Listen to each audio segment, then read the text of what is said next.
This is Hollow Armada, starting with Stasis Breaker, Part 1 of the Variance War, a sci-fi audio chronicle from the edge of Recursion. Transmission begins.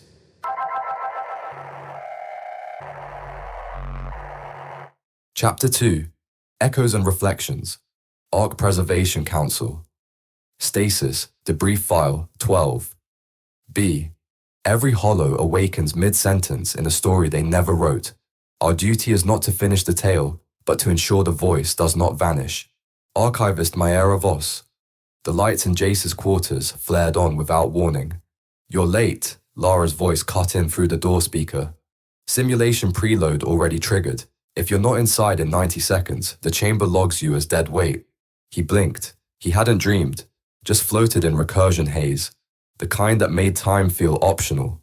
Copy, he rasped, rolling to his feet.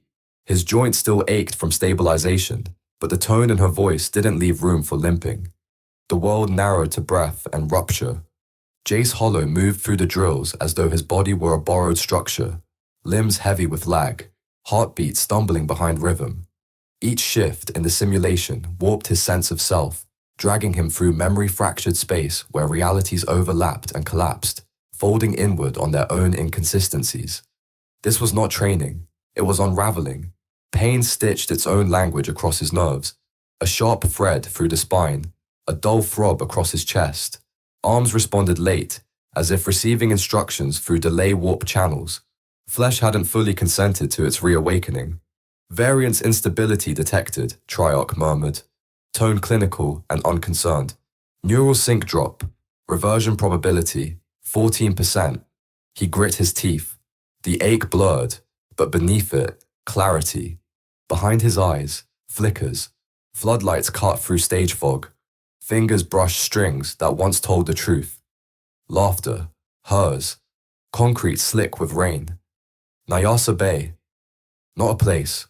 A recursion thread remembered by others. His footing slipped. Jace. Lara's voice sliced cleanly through the static. Above him on the control platform, her gaze was fixed, unsparing. Let it pass. Don't hold the echo. You're not a ghost. He dropped to one knee. Not defeat. Calibration. Breath slowed into cadence. Inhale. Hold. Release. Again. The fragments receded. Not erased. Filed behind glass. Stabilization returning. Current sync, 86%. Good, Lara said. The word landed soft, but grounded. Come back to yourself. He rose from the rig slowly, body arguing with every movement. Each step was a negotiation between muscle and will. Even gravity felt conditional, uncertain of his presence. The others were waiting. Erynn Cade stood with one foot braced against the wall, arms crossed. Her smirk was deliberate, a polished deflection. Didn't melt, she said. Points for that. Corin Vale, steady beside her, gave a short nod. Broad and grounded, his presence quieted the air around him. She means well, he added, neutral. Don't lie to him so early, Erynn muttered, rolling her eyes. Jay sat down with care, breath thin. Does it ever stop feeling like drowning? Corin shrugged. No, but eventually you stop trying to breathe water. From the dim, Synn Aiko's voice reached them, measured, cool. Pain isn't failure. Your reaction means your thread still carries charge. She stepped forward. Light clung to her in quiet reverence. Silver eyes, not reflective, refractive. Her form was slight, posture impeccable. Time hadn't aged her. Watching had. Emotion is part of the weapon, she said. Don't amputate it to function. Jace met her eyes. There was no rebuke in her tone, only invitation. He looked again at the team, at what War had curated, not created. Erynn's sarcasm came from practiced timing, not impulse. Corin wore patience like plated armor. Synn moved like one long past the need to be understood. None of them were born for this. They were assembled from what refused to die. Above, Lara powered down the simulation grid. The room dimmed to stillness, and her voice carried through the quiet. Eyes up! A projection bloomed, cool light unfolding in lattice lines. Tactical schema wrapped the space in measured blue. Tomorrow, corridor sims, live logic, adaptive syncs, simulated sovereign recursion. Her tone remained clipped but never cold. Clarity, not detachment. The model pulsed, gate structures, lattice fractures, fields that bent spatial memory like broken glass. Lara stepped forward. Her shadow intersected the diagram. No safeties. Ammo runs dry. Suits glitch. Sinks snap under pressure. This isn't about mastery, it's about surviving the unresolved.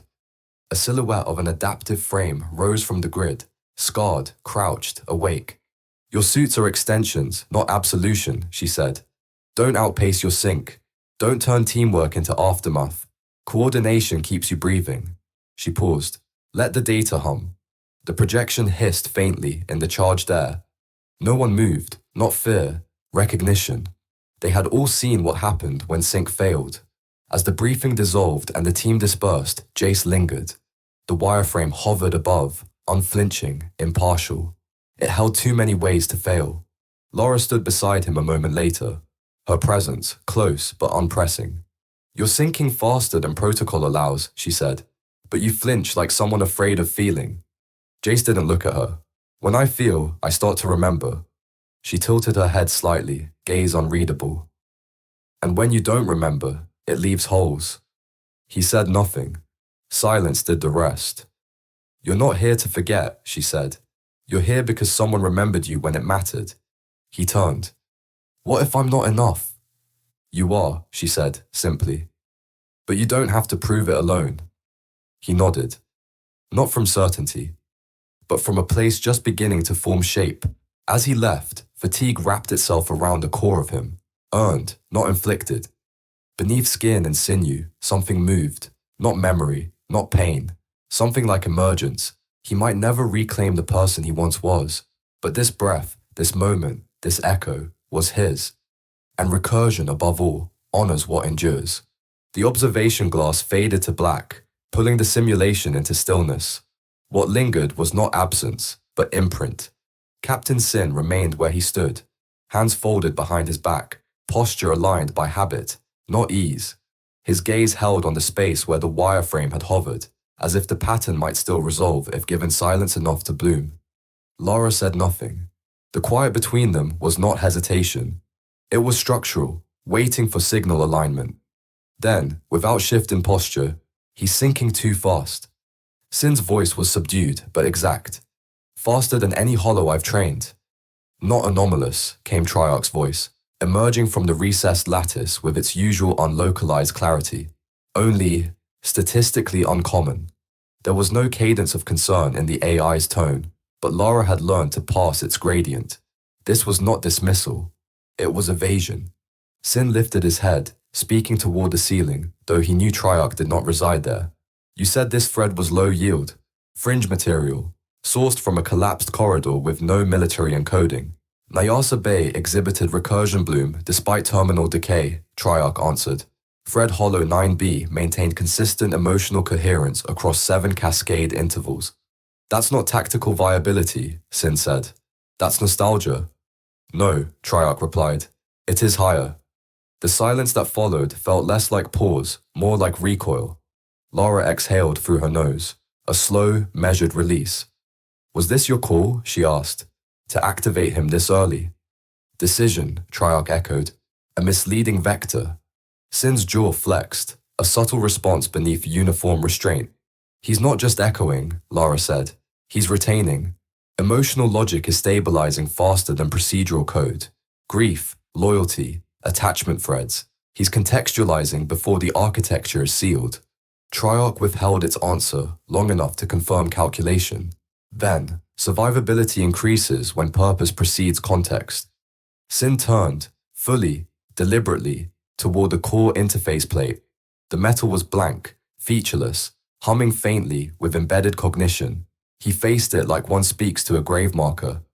You didn't answer her question. I rarely do, said Triarc. A pause, then softer, like signal etched across drifted memory. He was already awake. All we did was print the body. Something shifted in the room. Not temperature, trajectory. Synn said nothing more. Lara's hand moved to her hip, not for a weapon, for grounding. Without further word, they exited the chamber. together, but not aligned. The door closed behind them with a sound too quiet to be called final. And within the dark, Triarc remained, watching without aperture, listening without form, and remembering forward. The door to his quarters slid open with a sigh. Jace didn't bother to turn on the lights. His body moved by automation now. Boots off, jacket tossed, uniform half unzipped. The bed accepted him like a decision already made. Muscles ached, bones negotiated. His thoughts flickered between fragments. Corin's voice, Synn's eyes, Lara's silence. Then the holopad activated. A synthetic chime, too cheerful. The screen bloomed to life above the bunk, displaying a soft blue logo. Congratulations, soldier. A sterile voice followed. You have completed your first day of Hollow Core orientation and are now ready for active duty. Thanks to the proprietary Hollow Thread training provided by Valnexa Corporation, you were born ready to fight. Jace closed his eyes. The voice didn't care. We welcome you. Your service is our greatest asset. Long live the Exodus Alliance. A pause. Then, in the same cadence, please note, physical intimacy with human crew is strictly prohibited. Violations may result in disciplinary action or reassignment to non-preferred sectors. Intimacy with other Hollow is also prohibited. Thank you for upholding core integrity. The message ended with a tonal flourish that suggested applause. Jace didn't move. He just lay there, staring up at nothing, wondering how a person could be printed into existence, trained to kill in a day and still be denied the most human thing of all, to be touched. After a long silence, he whispered, "Welcome to the war."